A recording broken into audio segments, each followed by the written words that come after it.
السلام عليكم ورحمة الله وبركاته. رمضان مبارك dhammaan asxaabta ku xiran janalka. Waxay noo socdeen qisooyinkii nebiyada. Maantana waxaynu ka hadli doonaa qisada Nebi Suleymaan calayhi salaam.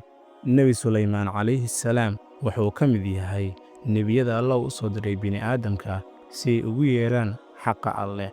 Wuxuuna ahaa boqor, wuxuuna xukumi jiray dhulka oo dhan. Nebi Suleymaan calayhi salaam waxaa aabba u ahaa Nebi Daa'uud.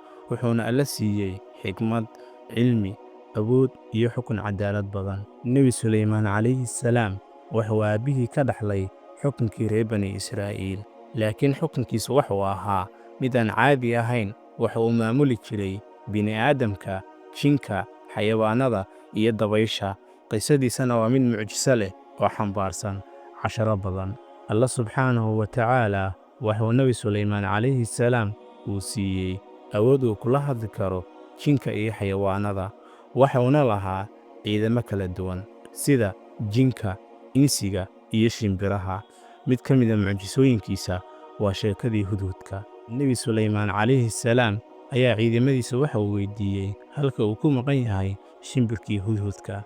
Muddo kadibna markuu imaaday hudhudkii, wuxuu Nebi Suleymaan calayhi salaam uu u sheegay inuu u hayo warkaasina waxa uu ahaa inuu u sheegay inuu soo arkay qoom la yidhaahdo Saaba, ayna leeyihiin boqorad la yidhaahdo Balqiis, waxayna caabudaan qoraxda. Nebi Suleymaan calayhi salaam ayaa waxa uu ku yidhi, warqad u qaad boqoradda Balqiis, waxaana u sheegtaa inay soo islaamto.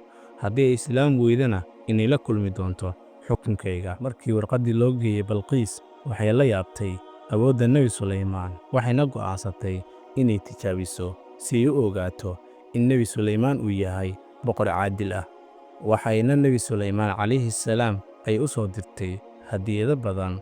Nebi Suleymaan calayhi salaamna waa uu ka xanaaqay, waxauna ku yidhi, ma aniga ayaad igu tijaabinaysaa hanti? Intaasi kadib, Balqiis waxay go'aansatay inay u timaaddo Nebi Suleymaan calayhi salaam. Ka hor intaysan u imanna, Nebi Suleymaan calayhi salaam waxa uu u diyaariyey imtixaan kale. wuxuuna jinkiisii ku amray inay ilbiriqsiye ay ugu keenaan carshigeedii. Mid ka mid ah jinkii ayaa si ilbiriqsiya wuxuu u keenay carshigeedii.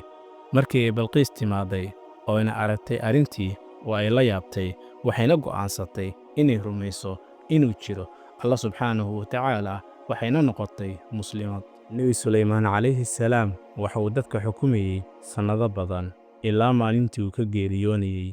Si uusan jinka u ogaanna, Allah subxaanahu wa tacaala waxa uu sababay inuu dhinto isagoo ku fadhiya kursigiisa, ushiisana ku taagan.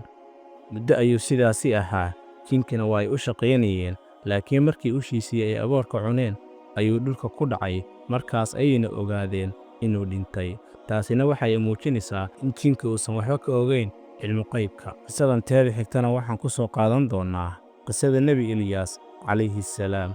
intaynu isaga imanayno kulan dambe, waxaan idinkaga tegayaa assalaamu calaykum waraxmatullaahi wabarakaatuh.